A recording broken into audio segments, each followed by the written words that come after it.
Naturalmente no hay que presentar al Santo Padre en su casa.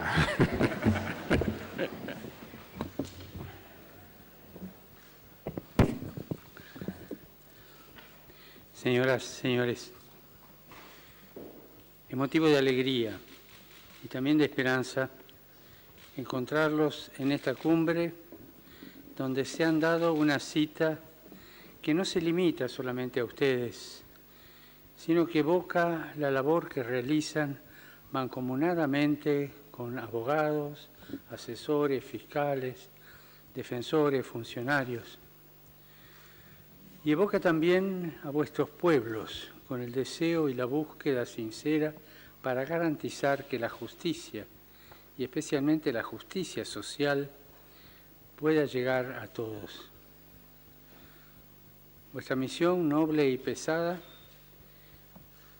pide consagrarse al servicio de la justicia y del bien común con el llamado constante a que los derechos de las personas y especialmente de los más vulnerables sean respetados y garantizados.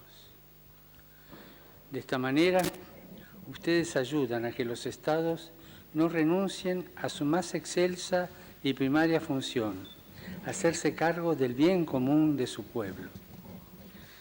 La experiencia enseña que, señalaba Juan XXIII, cuando falta una acción apropiada de los poderes públicos en lo económico, lo político o lo cultural, se produce entre los ciudadanos, sobre todo en nuestra época, un mayor número de desigualdades en sectores cada vez más amplios, resultando así que los derechos y deberes de la persona humana carecen de toda eficacia práctica. Hasta aquí la cita. Celebro esta iniciativa de reunirse, así como la realizada el año pasado en la ciudad de Buenos Aires, en la que más de 300 magistrados y funcionarios judiciales deliberaron sobre los derechos sociales a la luz de Evangelii Gaudium, Laudato Si y el discurso a los movimientos populares en Santa Cruz de la Sierra. De allí salió un conjunto interesante de vectores para el desarrollo de la misión que tienen en manos.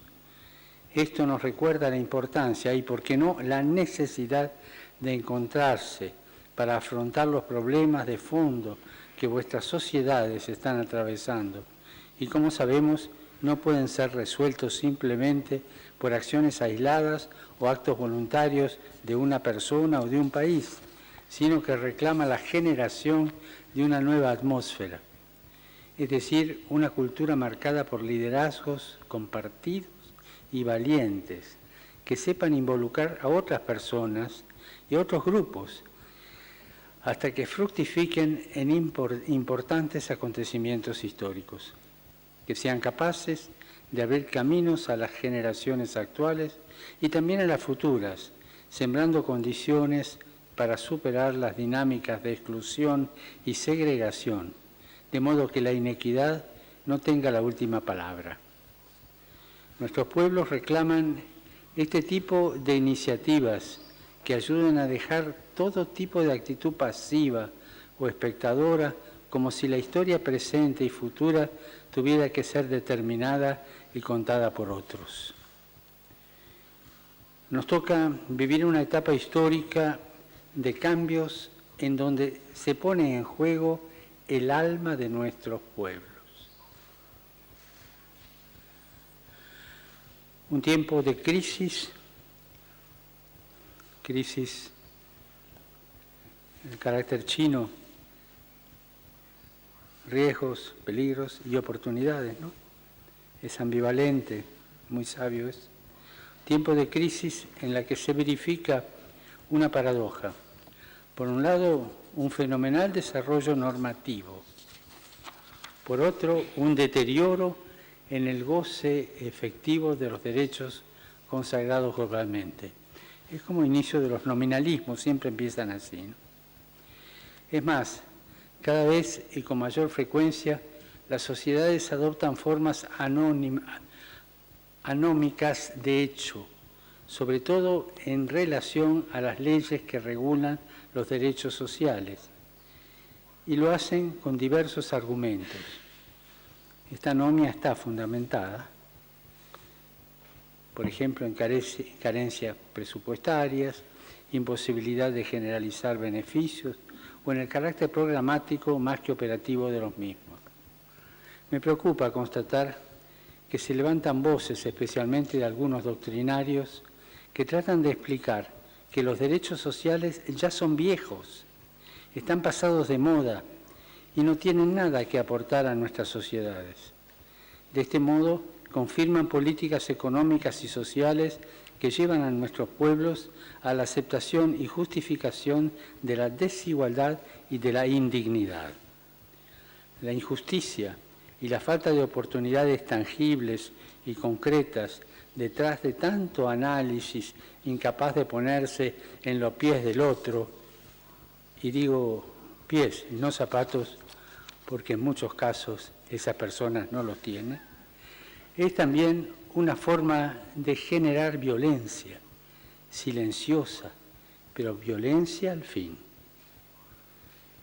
La normatividad excesiva nominalista, independentista, desemboca siempre en violencia. Hoy vemos en inmensas ciudades que se muestran modernas, orgullosas y hasta vanidosas, ciudades orgullosas de su revolución tecnológica y digital, así vivimos, que ofrecen innumerables placeres y bienestar para una minoría feliz, pero se les niega el techo a miles de vecinos y hermanos nuestros, incluso niños, y se los llama elegantemente personas en situación de calle.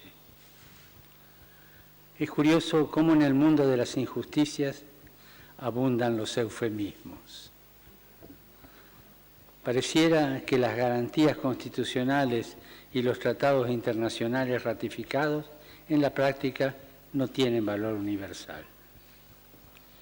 La injusticia social naturalizada, o sea, como algo natural, y por tanto invisibilizada, que solo recordamos o reconocemos cuando algunos hacen ruido en las calles y son rápidamente catalogados como peligrosos o molestos, termina por silenciar una historia de postergaciones y olvido. Permítame decirlo, esto es uno de los grandes obstáculos que encuentra el pacto social y que debilita el sistema democrático.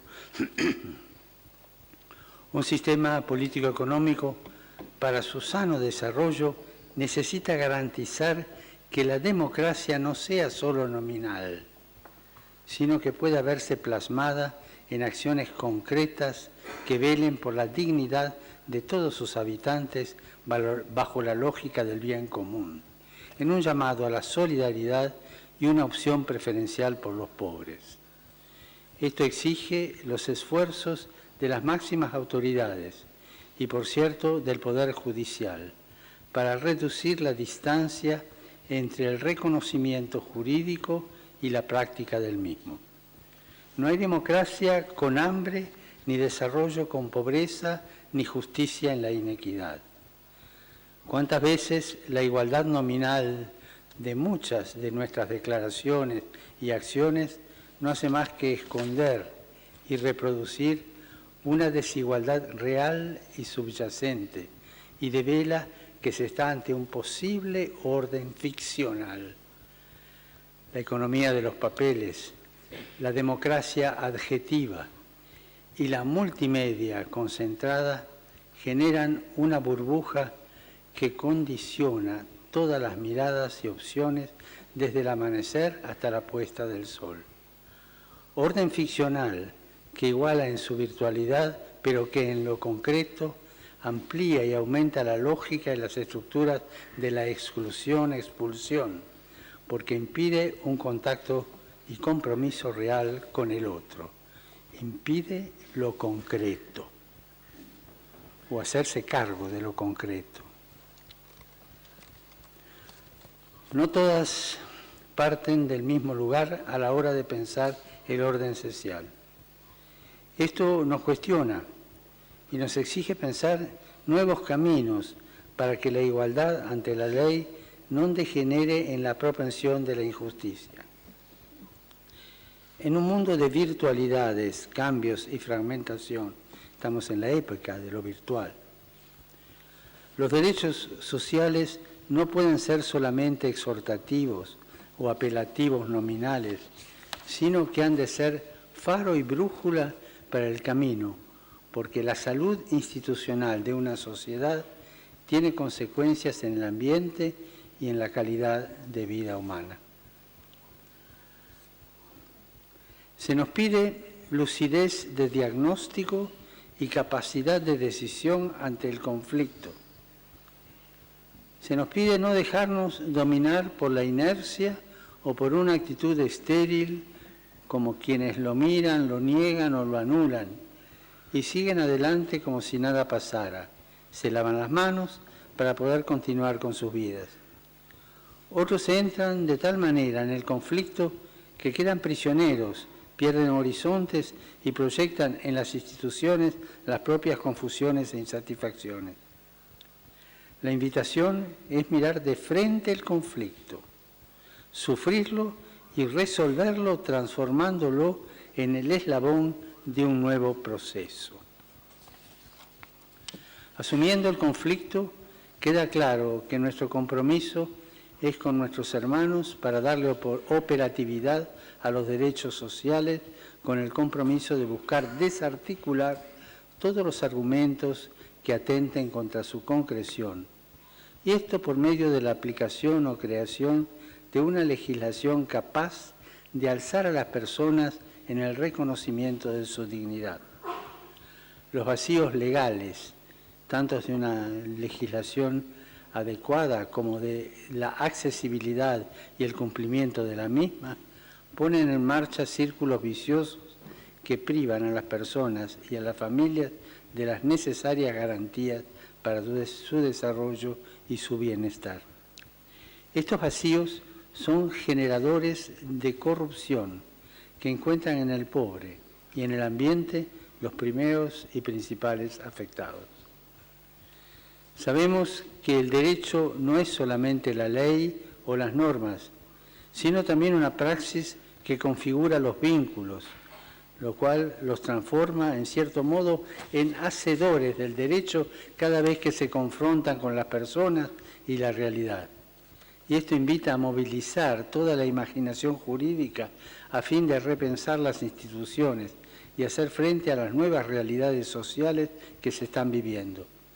Es muy importante en este sentido que las personas que lleguen a sus escritorios, o sea, las personas que lleguen a los escritorios de ustedes y a sus mesas de trabajo, sientan que ustedes han llegado antes a ellos, que ustedes han llegado primero, que ustedes los conocen y los comprenden en su situación particular, pero especialmente reconociéndolos en su plena ciudadanía y en su potencial ser agentes de cambio y transformación.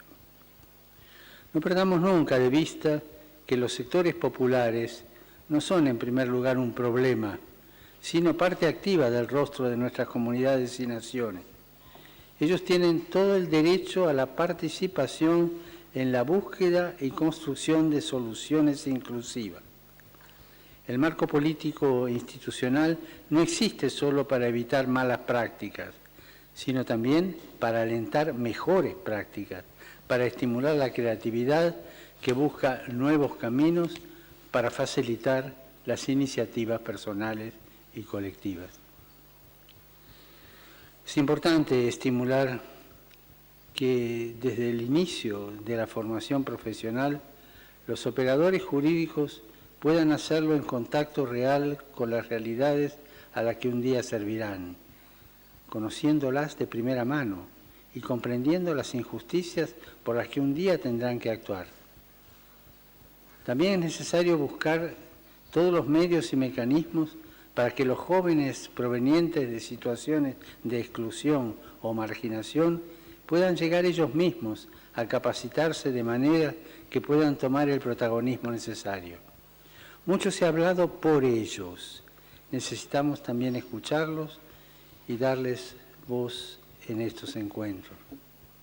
Me viene a la memoria el leitmotiv implícito de todo paternalismo jurídico-social. Todo para el pueblo, pero nada con el pueblo. Tales medidas nos permitirán instaurar una cultura del encuentro, porque ni los conceptos ni las ideas se aman. La entrega, la verdadera entrega, surge del amor a hombres y mujeres, niños y ancianos, pueblos y comunidades, rostros y nombres que llenan el corazón. Aprovecho esta oportunidad de reunirme con ustedes para manifestarles mi preocupación por una nueva forma de intervención exógena en los escenarios políticos de los países a través del uso indebido de procedimientos legales y tipificaciones judiciales. El lawfare, además de poner en serio riesgo la democracia de los países, generalmente es utilizado para minar los procesos políticos emergentes y propender a la violación sistemática de los derechos sociales. Para garantizar la calidad institucional de los Estados, es fundamental detectar y neutralizar este tipo de prácticas que resultan de la impropia actividad judicial en combinación con operaciones multimediáticas paralelas. Sobre esto no me detengo, pero el juicio previo mediático lo conocemos todos, ¿no? Esto nos recuerda que en no pocos casos la defensa o priorización de los derechos sociales sobre otros tipos de intereses los llevará a ustedes a enfrentarse no solo con un sistema injusto, sino también con un poderoso sistema comunicacional del poder que distorsionará frecuentemente el alcance de sus decisiones, pondrá en duda hasta su honestidad y también su probidad. Incluso pueden hacerle juicio. Es una batalla asimétrica y erosiva en la que para vencer hay que mantener no solo la fortaleza, sino también la creatividad y una adecuada elasticidad. ¿Cuántas veces los jueces y juezas se enfrentan en soledad a las murallas de la difamación y del oprobio, cuando no de la calumnia? Ciertamente se requiere una gran entereza para poder sobrellevarlas. Felices los que son perseguidos por practicar la justicia, porque a ellos le pertenece el reino de los cielos, decía Jesús. En este sentido, me alegra que uno de los objetivos de este encuentro sea la conformación de un comité permanente panamericano de jueces y juezas por los derechos sociales, que tenga entre sus objetivos superar la soledad en la magistratura, brindando apoyo y asistencia recíproca para revitalizar el ejercicio de su misión. La verdadera sabiduría no se consigue con una mera acumulación de datos. Eso es enciclopedismo. Una acumulación que termina saturando y obnubilando en una especie de contaminación ambiental, sino que la verdadera sabiduría se logra con la reflexión, el diálogo, el encuentro generoso entre las personas, esa confrontación adulta, sana, que nos hace crecer a todos. En el 2015 les decía a los integrantes de los movimientos populares, ustedes tienen un rol esencial no solo exigiendo y reclamando, sino fundamentalmente creando. Ustedes son poetas sociales, creadores de trabajo, constructores de vivienda, productores de alimentos, sobre todo para los descartados por el mercado mundial. Estimados magistrados, ustedes tienen un rol esencial. Permítame que le diga que ustedes también son poetas sociales, cuando no tienen miedo a ser protagonistas en la transformación del sistema judicial basado en el valor justicia y en la primacía de la dignidad de la persona humana, sobre cualquier otro tipo de interés o justificación. Quisiera terminar diciéndoles, felices los que tienen hambre y sed de justicia, felices los que trabajan por la paz. Muchas gracias.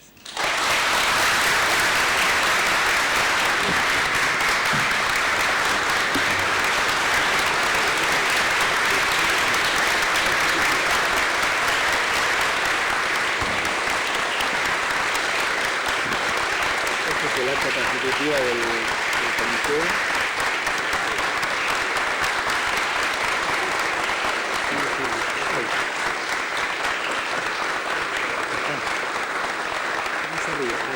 Porque dicen que lo cortan.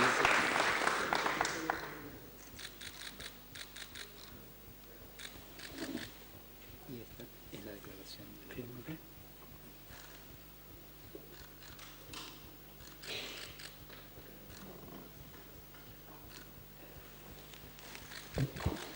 Muchas gracias de nuevo por la atención y gracias por este trabajo, que a mí me gratifica ver que se trabaja así. ¿Cómo está, señora embajadora? Un gusto verla.